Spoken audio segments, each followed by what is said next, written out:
Hi, my name is Jamie Gambar. I'm the Director of Telco Partner Solutions in the VMware Telco and Edge Cloud Business Unit. I'm joined by one of my solution architects, Soren, who will be covering the second half of this presentation. In these sessions, we will discuss the VMware Telco Cloud Platform readiness to support data plane workloads with a special focus on 5G and containerized telco workloads. Let's get started. If you've seen any VMworld presentations this year so far, you've probably seen this before. If this is your first presentation, welcome. Take a couple of seconds to read this disclaimer.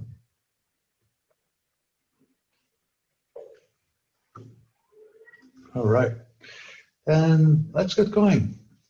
Before we get into the nitty-gritty, let's understand where VMware sees the value we bring to the telecommunication industry. For those of you who are really curious to see numbers and charts, I promise you will see them in the second half of this presentation.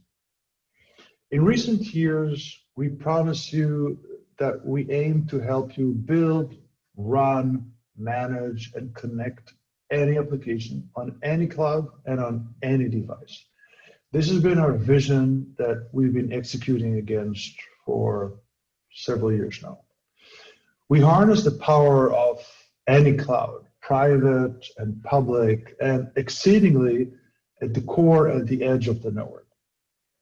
We do this for any application, the brand new cloud native applications that are just coming up in the telco space, as well as virtual machine-based applications that are powering the telecommunication network that run on our telco platform for years now. We connect any device, which is increasingly a larger number of devices, not just your mobile phone and laptops, but also IoT and radio access networks that are all built in with intrinsic and inherent security. With this digital foundation laid out, let's dive into the clouds that we see here in this presentation and really focus on the telco cloud. As we've been engaging with our customers for the last 5 or 6 years, we see a great deal of success of leveraging our core VMware franchises to the benefits of our telecommunication customers. Customers that embraced VMware to modernize their network or transition their networks into software-based networks really benefited from carrier-grade advances that we brought into the main VMware products, such as vSphere and ESXi. As our customers start to roll out 5G network and services, we see an increased reliance on additional franchises that VMware offers, like our app modernization portfolio, for example, for cloud-native workloads, and more SD-WAN services that are being used by our telco customers. The networks are also expanding from the core to new areas in which software is being used, such as the edges. With the possibility of further disaggregation in radio access network ORN, we see our platform getting further traction by enabling our telecommunication service providers to virtualize further network areas that were traditionally a black box and entirely controlled by a single vendor.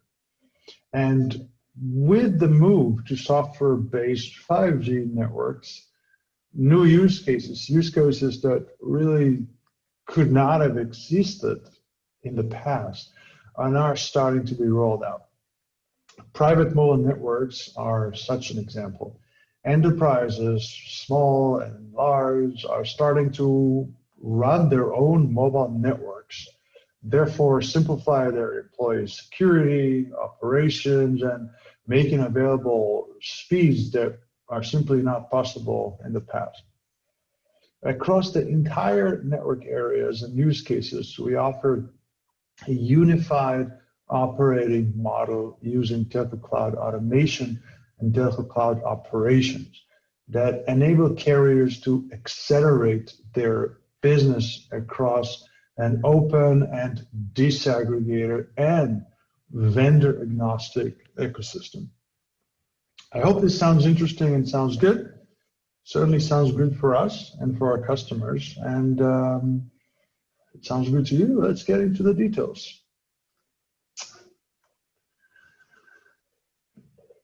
The industry is evolving. The standard bodies that define 5G interfaces and architecture are using cloud-native language to build these new networks. Things like microservices, loosely coupled software, reusable components, and other cloud-native principles are front and center to the world of 5G. In the 5G network, fallback to physical devices will not exist. It certainly existed at the beginning of the transition from physical devices to virtual machines, but as we're moving to containers, that fallback does not exist. Software is king here, and the only means to deploy 5G components will be in software. So we're actually going to be living in a world where VNFs and CNFs, cloud native network functions, are living side by side for a very long time. And this drive towards software means that some new areas in the network are going to be benefiting. We used to focus very much on the core of the service provider network, but now we're seeing that core as well as edge and radio or radio access network are being benefiting from software. The drive towards software also means that some software is going to be deployed on the service provider network, on the telco on-prem, if you will, maybe the edge, maybe the core, but some functions will be deployed across public clouds or other clouds. Automation is going to play a key role in the success of a 5G cloud native deployment. We're already seeing rapid deployments, speedy upgrades that are all dependent on a very robust set of tools or automation that enable these. And of course, as we move into more and more cloud native networks, we can expect much faster updates to the workloads themselves, not just the infrastructure, which will require things like CI/CD pipelines going directly into the network and much more frequent update. And we actually have some excellent talks on the subject here in the 5G track from VMware. We're also expecting to see much larger or wider distribution of software in the telco networks. We're going to move from just the core to the edge, which will also mean that now we'll need to manage hundreds of thousands and tens of thousands nodes of sites. There's a lot of diversity in the evolution towards cloud native. With all these components put together, all these evolutionary direction, how is an actual 5G core going to look like? we've been speaking about 5G here a lot, and we figured in order to actually discuss data plane performance, we need to unpack the 5G core a little bit and look into the architecture to understand what is a specific function that we really care about when we talk about data plane performance. One of the core drivers for 5G is improvements in the radio interface efficiency. With these improvements and additional spectrum, the speed of the mobile network can potentially increase by 100x compared to today's network. Latency, or the delay between request and response, is also significantly reduced on a 5G network due to the new radios being introduced. Obviously, if the radios can provide increased performance and reduce latency, the rest of the components in the data path must also support such speed and latency. The data plane component in the cloud-native 5G core is a function called user plane function, or UPF. As the name indicates, this is the function that does the heavy lifting around processing network traffic. The UPF is the interconnection point between the mobile infrastructure and the data network, or the service provider network, as you can see here. It's responsible for encapsulation and decapsulation of user plane tunnels.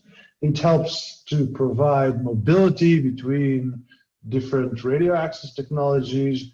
It's responsible for packet routing and forwarding, packet specification, quality of servers, legal intercept, and more.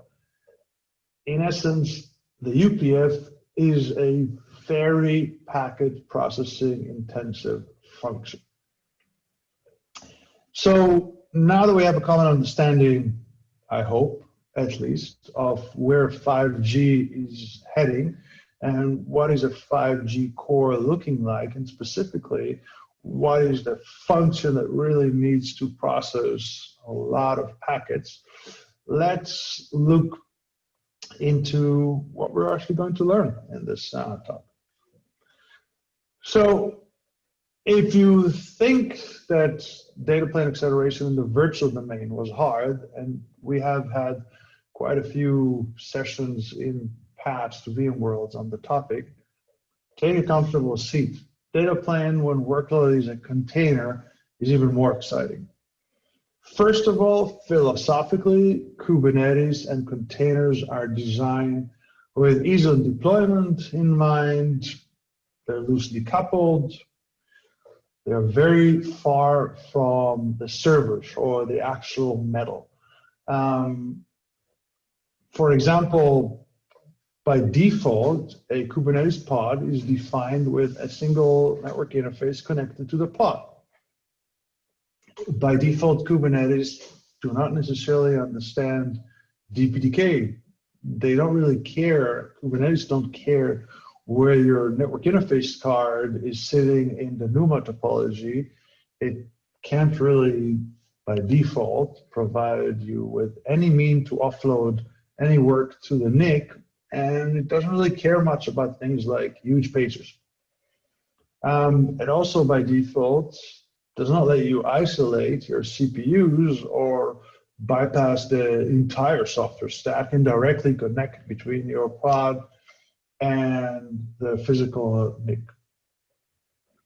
So these are some of the requirements that we have between 5G functions that are data plane intensive, or for that matter, any data plane intensive functions in a cloud native environment. We want to see high packets per second, which translates to high throughput, and low latency. The lower, the better.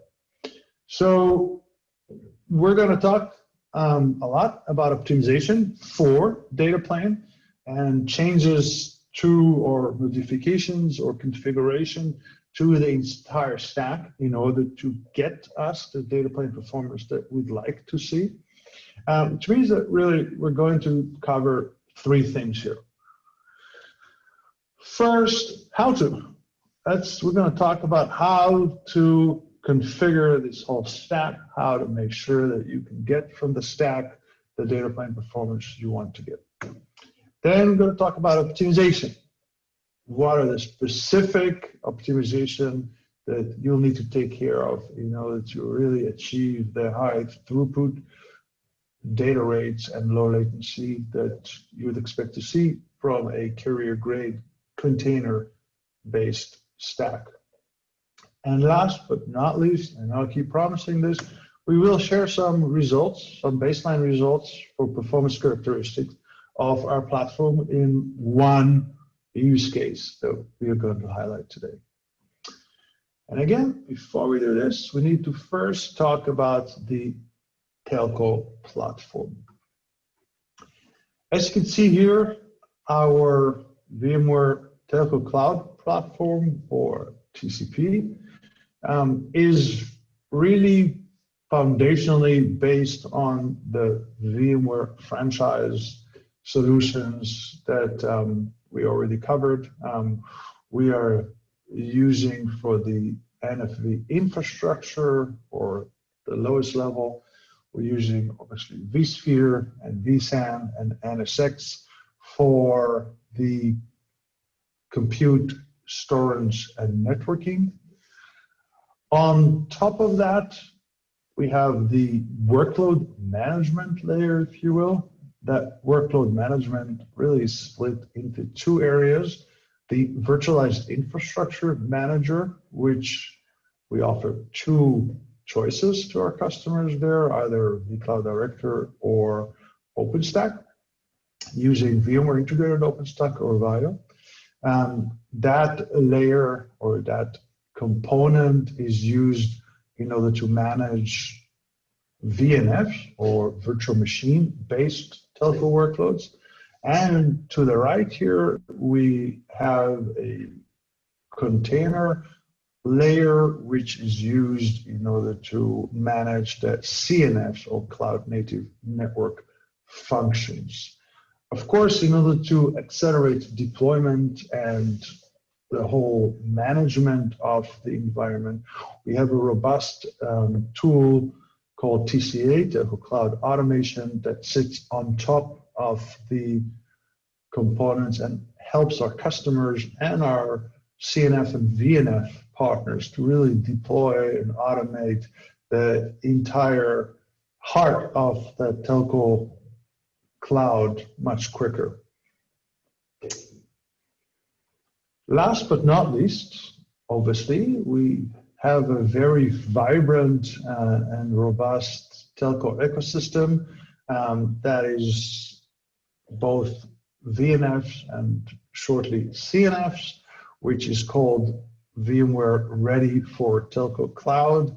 There are over 180 certifications on our ecosystem, which is publicly available under marketplace.vmware.com. And we also have a different presentation in VMworld this year on the topics, which I invite you all to see. So this whole telco cloud platform and these building blocks really give us the robust, vertical, multi-tenant, multi-workload, multi-function cloud that our customers are using in order to deploy their telco workloads. As we are moving from VNFs, whoops, there we go, all the VNFs are deployed, to CNFs, we're seeing that, as I said earlier, there's more and more 5G workloads that are being created by our partners in order to support the robust ecosystem and the rollout of 5G services. We expect that in the next years, we're really going to see a massive shift from VNFs to CNFs. Obviously, as more and more 5G workloads are going to get deployed. And we are going to be working with our partners to make sure that our Telco Cloud platform is really providing them with the best platform to run their containers-based workloads. And with this, I'm going to end the introduction and invite Soren to take us through the deeper dive into the data plane CNFs, the CAS layer, and share with us the results. Soren, take it away. Thank you, Jambi. My name is Soren Amihalakya, and I work as Solution Architect in Telco Solutions Business Unit at VMware. This session is all about achieving high performance for data plane cloud native applications, the CNFs, on VMware Telco Cloud infrastructure. Now that we have a good understanding of the VMware Telco Cloud platform, let's jump from 30,000 feet down to a few inches. The focus that a user plane function will have, and for that matters, any other data plane function such as virtualized CMTS or a virtual router, it's on the Kubernetes worker node. The Kubernetes worker node will be deployed on the telco infrastructure, which is composed by vSphere, NSXT, and vSAN. The worker node itself, it's a virtual machine that's running a Linux distribution OS maintained by VMware, call it Photon OS, an open source Linux distro optimized for cloud native application, cloud platforms, and VMware infrastructure. Photon OS, it's optimized to run on the VMware hypervisor, and it's tuned for performance when it's running on ESXi. It's supporting Kubernetes container orchestration frameworks, and it's also security hardened. And of course, it's available on GitHub. Our Telco Cloud platform supports the container networking interfaces you expected, such as Calico, Multus, and Antrea. Antrea is an open source project that's been heavily supported by VMware, and it's looking to unify the networking stack across clouds, operating systems, and services. As we are in the transition phase with many cloud native network functions just coming online, we are supporting a collection of CNIs with the aim to simplify networking down the line. As DPDK is often used to deliver network acceleration, Photon OS support the latest DPDK drivers, which enable data plane pods to use DPDK interfaces. Along the same line, the worker node will use VMXNet3 as its VNIC to support DPDK and network acceleration. SROV can also be used. However, that is less desirable for cloud native deployment. We will get into this in more details in the next slides. In order to further provide networking acceleration, CPU scheduling should be minimized. For the data plane pods, CPU manager could be used to isolate the pod processes, and topology manager is used for NUMA alignment.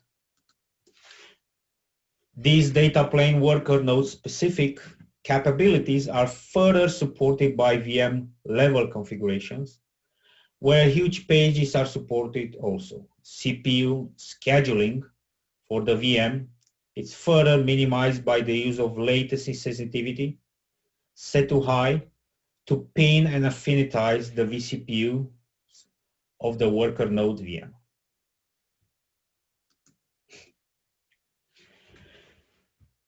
Within each VM to provide the maximum throughput, each data plane pod can be wired to multiple interfaces. The primary interface is used by the Kubernetes control plane for pod management. Kubernetes will track the pod status and healthy through this interface. Then so-called secondary interface is dedicated for packet forwarding. Data plane interfaces are special hardware devices that can forward millions of packets per second. At the moment, we see two approaches for these secondary interfaces. One will be to leverage ESXi enhanced vSwitch for data path, and the second option will gonna be to use the classic SROV. We at VMware see that the cloud native approach decouples the software from the hardware as much as possible. This means that the data plane pods should typically be deployed without a strong connection to the hardware. For this reason, we see SRV difficult to manage with a very strong dependency on the hardware. Automation around SRV for things like IP address allocation with overlay network model, it's either not available or it's difficult to achieve. But with virtual acceleration switch, you can get both flexibility and the ability to run on any cloud without forcing a strong dependency on the hardware. In any case, as we are in transition phase from telco network running as VMs and cloud native based networks, we can manage that for the time being, for some use cases, SRV might be desired by some data plane CNFs, and we certainly are able to support it. Device plugin frameworks will be in use to discover and advertise system hardware resources to the Kubernetes, which in turn updates the Kubernetes API and scheduler. Within each node, we run multiple container networks plugins to wire hardware offload devices to each container workload or CNFs. We also run CPU and topology manager within the worker node to ensure that each CNF is pinned to a dedicated CPU and not violating any NUMA affinity settings.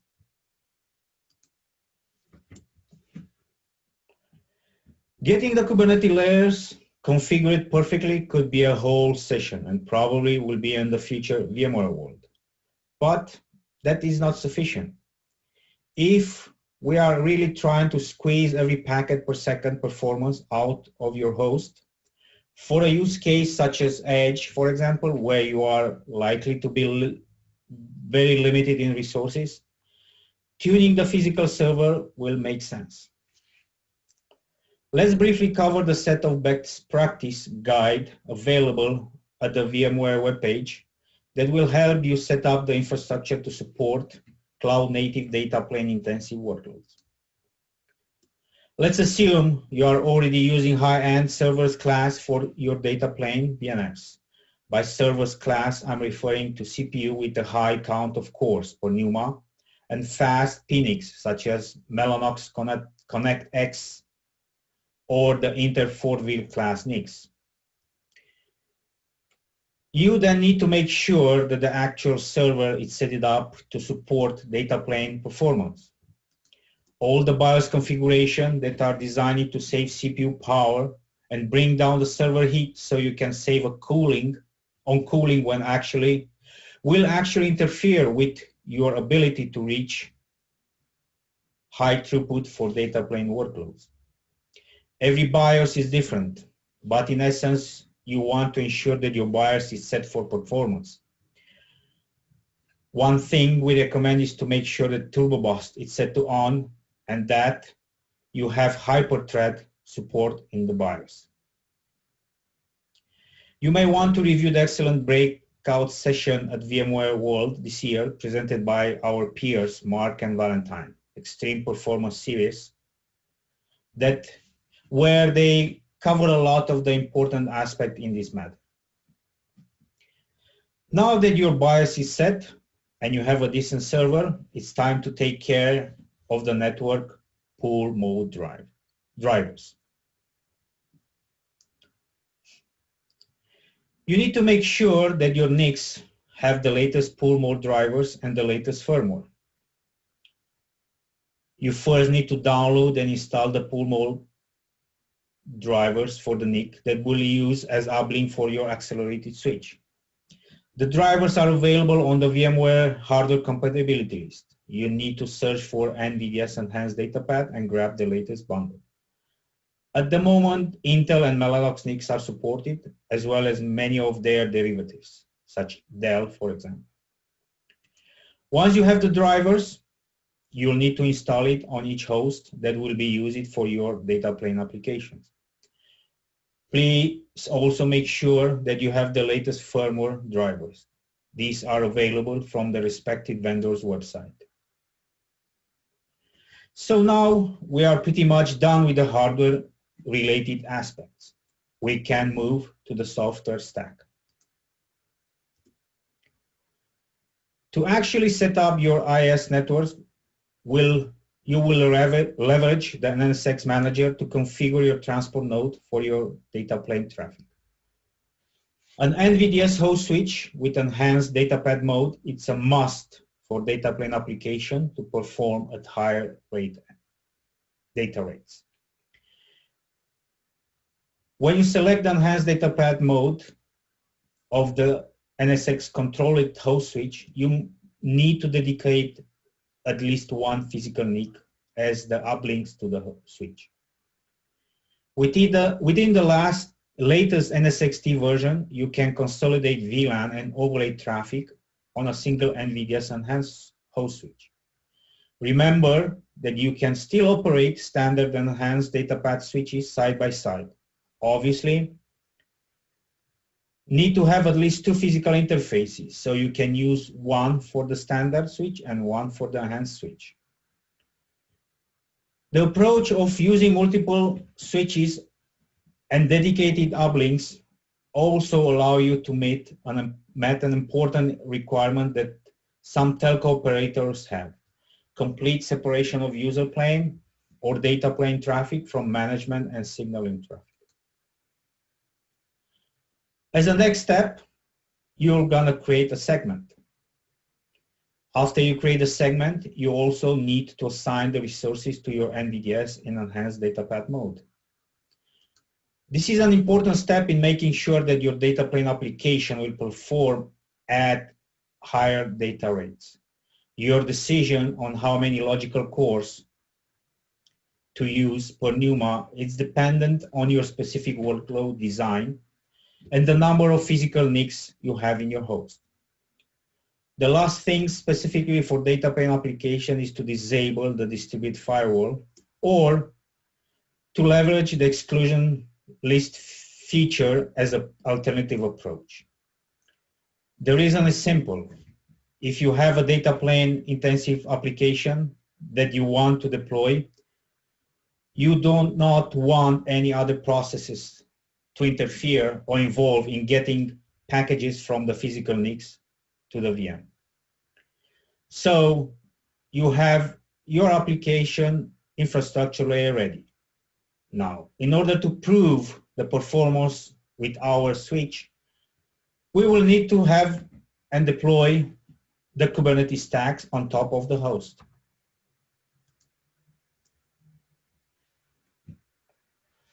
For the Kubernetes nodes, all the VNFs optimization presenting during VMware World last year are still applicable to your Kubernetes worker nodes, as it is a VM.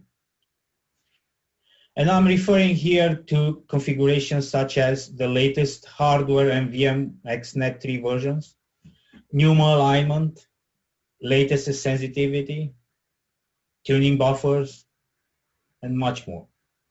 Our tuning vCloud NAV for data plane intensive workloads guide, it's a comprehensive guidance that walk you through over configuration, optimization, and tuning. At the layer of the Kubernetes, with VMware Telco Cloud Automation, you will simplify the registration and creation of the new Kubernetes clusters. This will help building new network core and edge sites with multi-layer automation, from infrastructure up to the networking services. In addition, we reduce the complexity and deployment time for expanding the capacity into existing network locations or build new telco cloud sites through deployment templates with zero-touch provisioning and CAS automation, leveraging the extensions to build in LCM operation and ability to customize your use plane as per your needs.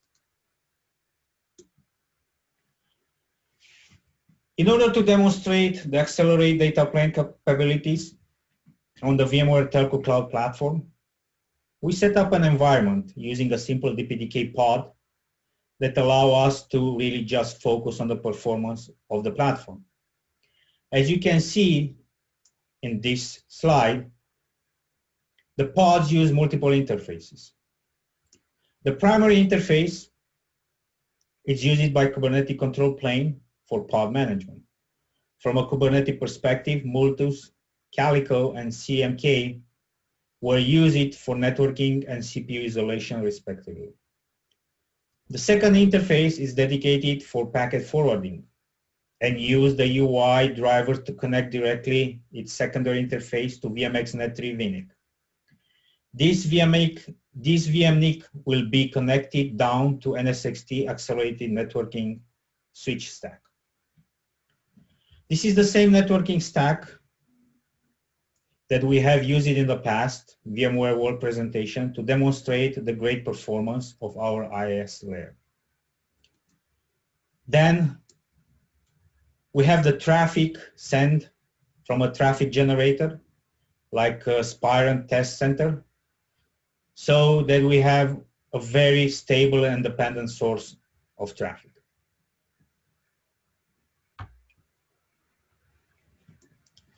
So with that topology, how well data plane cloud native application, the CNFs, will perform. As we are showing here, for a VLAN topology in a single host, dedicated for logical cores to networking, we are getting line rates for 1500 and 1024 bytes. Overall, the results are great, because what it's showing here is that on a single side-by-side comparison, our CNF on VMware Telco Cloud Platform using the NSXT accelerated vSwitch perform as well as a VM. Of course, some of you will ask how this will scale up. How many cores have been used to accomplish the results we're sharing here? And where and what are the limitations? So let's decompose our NVLAN and do the math. Our ESXi host is deployed on a Dell PowerEdge R74 server running Intel Skylake family. As you can see here, we have 2 sockets, 22 cores per new one. This ESXi will host 2 worker nodes, configure each of them with 3 vCPUs and 2 VNICs interfaces, running as a layer 2 forwarding in a pool mode. On the worker node, we are allocating 1 core for guest OS and Kubernetes processes, while we reserve 2 cores for data plane forwarding. We'll then plumb the Kubernetes node networking to the switch by allocating 4 logical cores on NSXT accelerated switch. By doing the math, will show us a total of 10 core consumed, which will be rested from the CPU NUMA pool mode. Plenty of cores remaining to be allocated for other purposes here.